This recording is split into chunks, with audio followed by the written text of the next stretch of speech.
Hello and welcome to Byju's IAS. Let's get started and look into the first article. The first article says these investigations are a face without a heart. When it comes to the citizens in India, we are all provided with rights. What are these rights? These are the entitlements. They are provided by the Constitution of India and also by the laws passed by the Parliament. Let's take the example of right to life, right to freedom of expression, right to privacy, and many other rights accorded in the fundamental rights as well as in laws passed by the Parliament. Then we also have duties as well. Just like we enjoy the rights given by the Constitution and the state, there are some obligations towards the society as well. When it comes to the obligations towards the society, all of us would be able to take up and perform rights which are legal in nature. We enjoy these rights and at the same time we can execute these rights, but only those rights we would be able to enjoy which are legal in nature. What if a citizen or an individual performs an illegal act that is restricted in law, that is restricted in the Constitution of India? So thereby, when we speak about rights, we are able to enjoy it. But if we conduct an illegal act, that is when you will have the investigating agencies, the executive agencies who will immediately picture in and will ensure that such an illegal activity does not happen in the society. This is the general thing. However, what if there is an executive authority? This is given the power to investigate certain things, but ideally they are supposed to stop only the illegal act and also prevent the illegal act from taking place in the near future.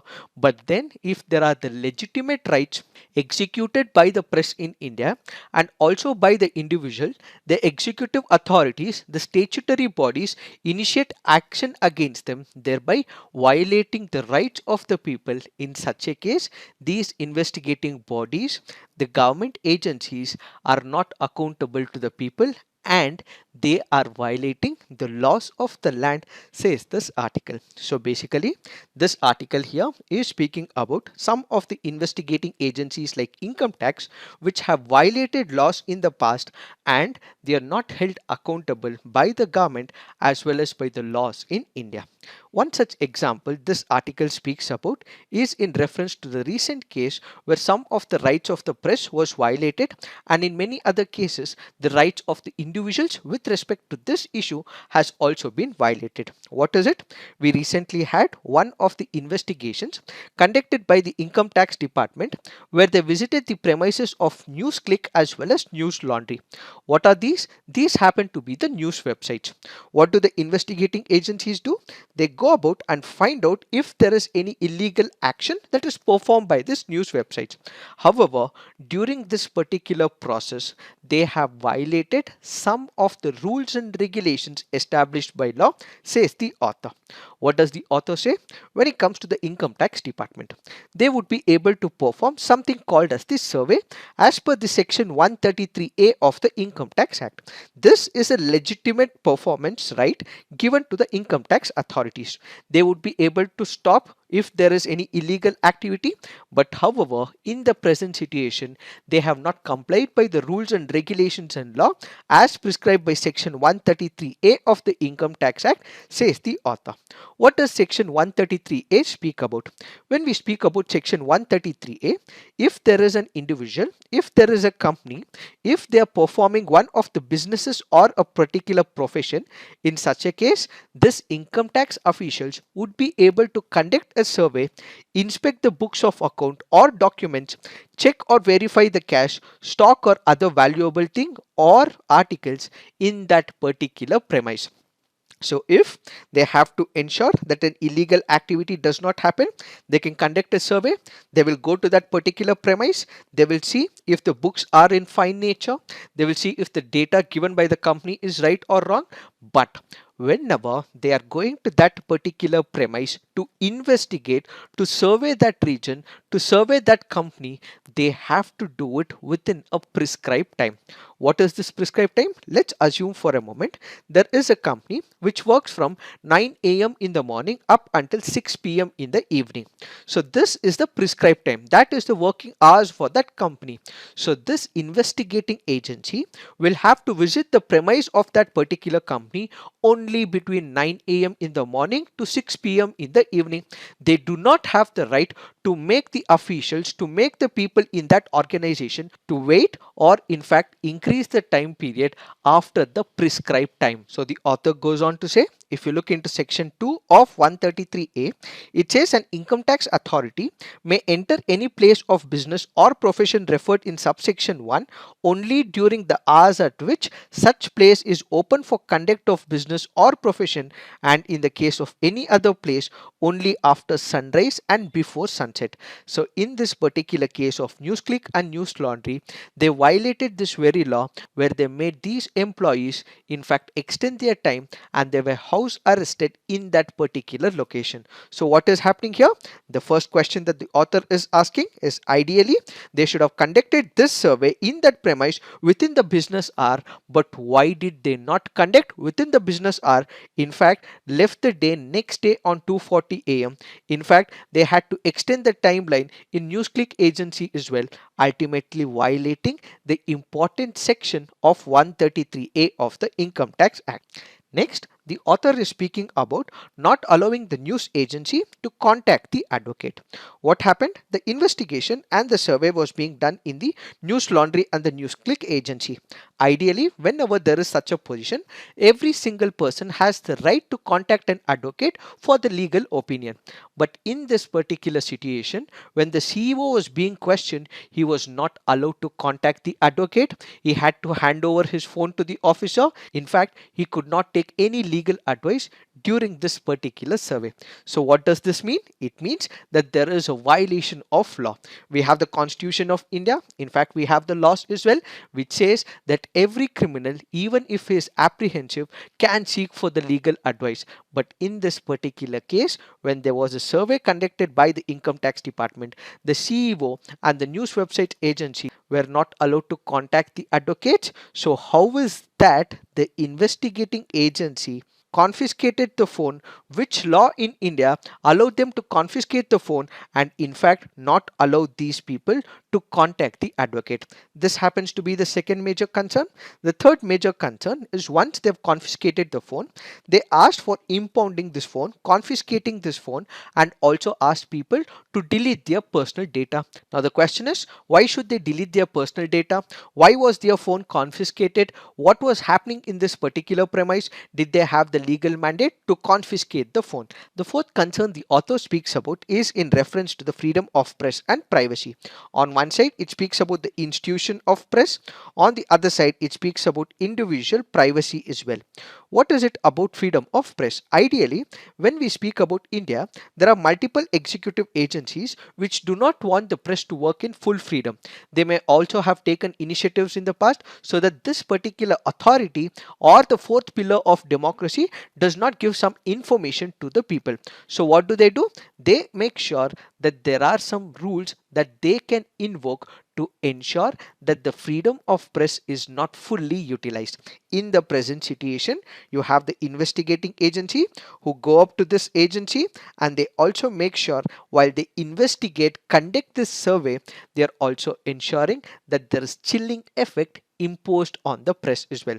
So in the near future, if there are agencies working against the government, they may also not give information, assuming that there'll be investigation conducted by the executive authorities. So what will it violate? It violates the freedom of press on the institutional level.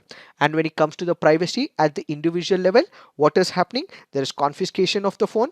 They ask the people to delete the data, and at the same time they also wanted to make sure that people are house arrested in that particular locality, not able to speak up to the dear and near ones, not even to their family members. In fact, they could also not contact their advocates as well. All of this means there is a violation of freedom of press, freedom of privacy, in fact, the fundamental right to contact their advocates as well. So, the authority in this particular case are not held accountable. They are harassing the citizens. They are also violating the laws of the land, and in the near future, they may also get away with such abuse of power as well.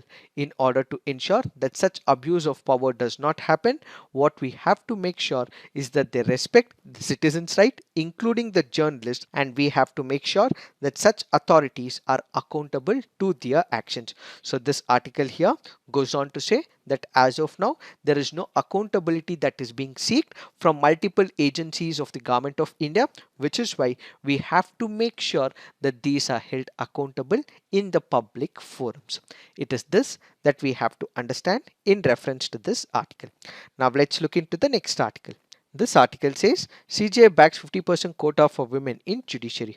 We have the Chief Justice of India N.V. Ramana, who has called for 50% reservation for women in all levels of the judiciary, and is also called for reservation across law colleges in the country.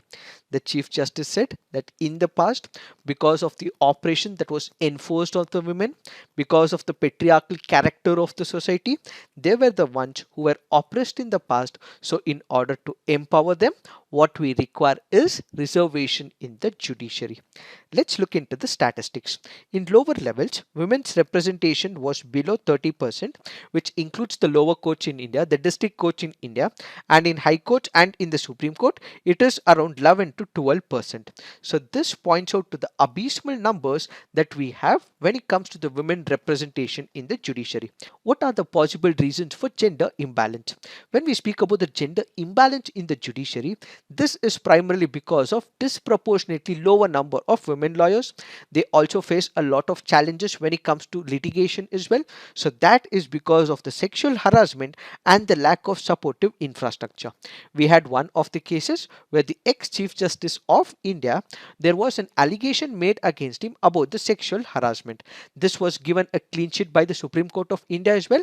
So what we have to understand in this particular backdrop is, yes, the Chief Justice of India was given a clean sheet by the Supreme Court of India. However, there can be other cases as well where men of reputation, where men who hold power may seek sexual favors from the women, and during this particular period, the women become helpless, and that is why they may not enter the judiciary. So, on one side, what are we doing for these women, and what are the laws that are in picture, and how is that the men in power are not misutilizing their power? That happens to be the first part. Then there is lack of supportive infrastructure, whether it is about toilets, whether it is about maternity leave, whether it is about the crowded courtrooms, lack of washrooms, lack of infrastructure, lack of sitting places are some of the major issues that are very unfriendly to the women lawyers in India. On one side, there can be sexual favoritism. On the other side, there can also be supportive infrastructure which is lacking for the women. Added to this, there can be outright bias against the women in appointment and the promotion process as well. As of now, we have the collegium system. How are the judges appointed? That is through an internal process. This internal process is still not deciphered as well. So there have been issues in the past about the collegium system and its appointment process. So which is why people also allege that there is an inherent bias towards the men, and there is discrimination against the women as well. Most of the women from the elite colleges, even if there are 50% of the women who enter, graduate from the law schools in India, most of them opt for the corporate side but may not enter the litigation side. Added to this, if they do enter the litigation side, there is a general issue that this field of law is the bastion of the men as well. So what we require is more reservation, what we require is more platforms so that women can also start developing all the tools, all the mechanisms that they have acquired over a period of time in the field of legal profession. But unfortunately, because they do not have the reservation, they would not be able to be creative in the field of litigation, says this article. This is why we have the Chief Justice of India who goes on to say that reservation have to be provided to the women when it comes to the judiciary. we have to critically analyze if women should be given the reservation or not. Yes, women have to be given the reservation. The first important argument why they have to be given reservation is about gender sensitive issues. Let's go back to the Sabrimala issue. The bench had 5 people and there was only one woman judge in that particular bench. What does this reflect? It is a women issue which is being heard in the Sabrimala case. Ideally, because women know more about their issues, it should have been more number of women on the bench, but you had 4 men and only one woman in that particular bench, which was reflecting about the gender sensitive issue of Sabrimala issue. So what was happening here? Women would be able to empathize with the cause of the women, but men could only sympathize with the cause. So women would know what the women would go through. So we need more women in the judiciary so that what we will have is gender sensitive issues taken up by the women. When it comes to the local self-government in India, we have 33% reservation as given in the Constitution of India. So what does this mean? It means when we have it at the local level, why not come up with a similar thought when it comes to the judiciary?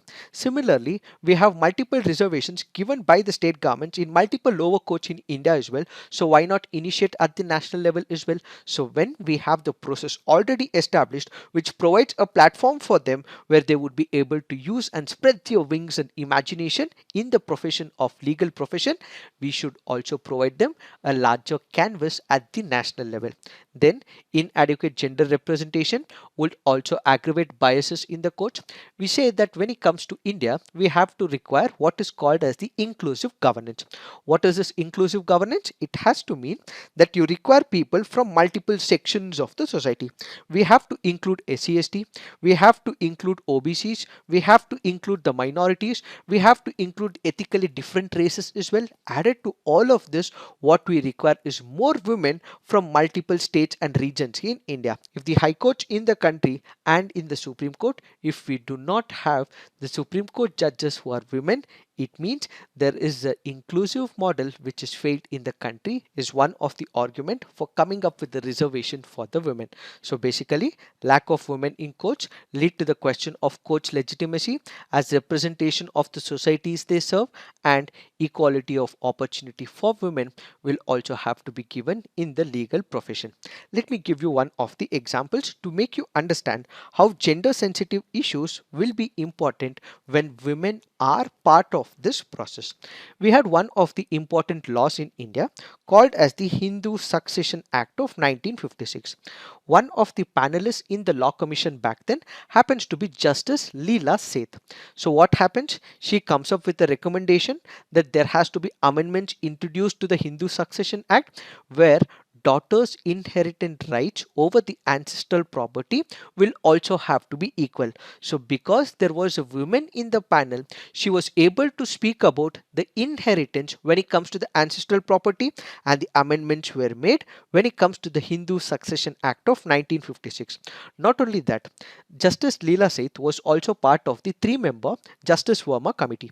The Justice Verma Committee was appointed back in the year 2012 after the heinous gang rape case in Delhi. So what happens? Since she was part of this particular committee, she did recommend speedy trials. She did recommend about more punishment for the sexual offences as well. So because she was part of this committee, she was able to empathize with the cause of the women. So for us to understand the gender sensitive issue where women should be part of the panel, where women should be part of the bench, they should be part of the committees so that they can empathize with the cause. So what we require is reservation because there is an inherent bias towards the women, because they are not provided equal opportunities. They should be part of this legal profession, ultimately in the judiciary. So what we require is reservation is one set of argument. The other set of argument is that when you speak about reservation, this should not be provided to the women. Why? That is because we speak about merit. We speak about equality. If we speak about equality and merit, what should happen? Any person who is entitled to that particular seat, like we have in UPSC, there has to be a particular exam which has to be conducted. Irrespective of who writes this examination, if they clear the process, they become the part of the judiciary. So what should happen? There should be no reservation whatsoever, but instead merit should be given the criteria. So instead of the present collegium system, there has to be a reformation in the judicial appointment process where everyone is given an equal platform, equal race. Ultimately, whoever wins this particular race on an equal mode, in a competitive mode, they should be entitled to enter the role of judges in High Court as well as in the Supreme Court of India. So there should be no reservation. Instead, everyone should be given an equal platform. So the government should create such a platform, and merit should be the sole criteria. So reservation should not be given to the women is another set of argument. So what is that we understand here? In this particular backdrop, we have the Chief Justice of India, who goes on to recommend that since there have been 1,000 years of oppression and suppression on the women because of the patriarchal mindset that is present in the country, it is high time that we have 50% representation for the women in the judiciary, says the Chief Justice of India. An increased presence of women in India's so-called male-dominated judiciary will infuse the public confidence in the courts and ultimately enrich the women-centric jurisprudence in India, is what is that we have to understand in reference to this article. Now let's look into the next article. This article says needless row. This article here is speaking about child marriage. What is child marriage? If there is a woman who is less than 18 years of age, if there is a man who is less than 21 years of age, if they are getting married, such will fall under the child marriage. If we have to look into the statistics, records clearly show us that 785 cases were registered across the country under the Prohibition of Child Marriage Act in 2020, the highest in Karnataka at 184. Then in the year 2019, 523 cases were registered under this act. In previous years, the numbers were 501 in 2018, 395 in 2017, 326 in 2016, and 293 in 2015. So what you actually see is with these numbers, the child marriage cases are also increasing with time. In spite of laws, in spite of officers who are asked to look into this particular issue, what we have is continuous presence of child marriages taking place in the country. In what could give impetus to this, according to the opposition political parties, they allege that the recently passed Rajasthan Compulsory Registration of Marriages Amendment Bill, which will amend what is called as the Rajasthan Compulsory Registration Marriages Act of 2009, it will infuse or it will ensure that there will be more child marriages as per the changes introduced by the Rajasthan government. This is the claim of the opposition. So let's understand what are these provisions introduced by this bill in Rajasthan. When it comes to Rajasthan, according to the original Act of 2009, which is Rajasthan Compulsory Registration of Marriages Act of 2009, it clearly said that registration of marriage within 30 days if the bride and bridegroom were under 21 years of age. But now there has been a change introduced in this bill which says that if the bride is under 18 and the bridegroom is under 21, they have to get registered. Why are the opposition political parties opposing this amendment? That is because the original act said registration of marriages within 30 days if the bride and bridegroom were under 21 years of age. This has been changed where the bride's number has been now reduced to 18 and the bridegroom's remains that of 21. So they are apprehensive where this will give rise to more number of child marriages in Rajasthan.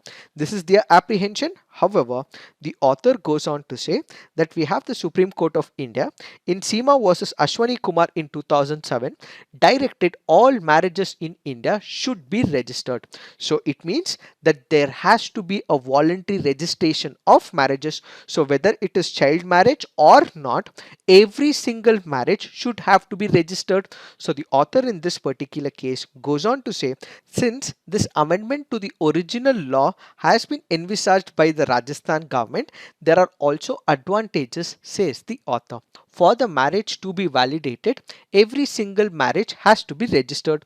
So if they are registered, this will establish the legitimate rights of the underage party.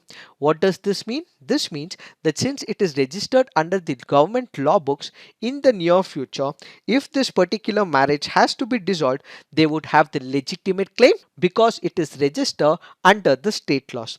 This will also help the prosecution as well. How? Because there is an individual who's got married at a very early age, which is not allowed by the government of India, not allowed by the laws in India. In that particular case, getting divorce or making this marriage void can help easily as well. So the prosecution would be able to give enough evidence to the court of law and ultimately get this particular marriage voidable in the near future. And at the same time, if there is a child marriage that is supposed to be registered, that is what it has to be validated. If they go to the marriage registrar can also alert the child marriage prohibition officer, and ultimately this can also be stopped as well. So what are we doing here?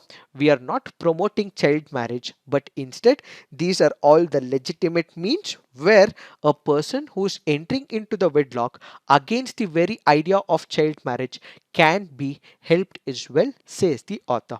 When it comes to the legal mandate in India, under the law, child marriages are not void by default, but if a person has entered into the wedlock, has got married at the instance of one of the parties, in such a case, after the child has become a major, which is 18 years, this major will have 2 years of time to go to the court of law and get this marriage nullified. So it is not by default void, but instead this minor who becomes the major at 18, she or he would have about 2 years after becoming the major, and they would be able to get this as voidable by going to the court of law. This is not by default void, but instead they can go to the court of law and get this diluted as well. So this article currently goes on to say that this controversy is unnecessary.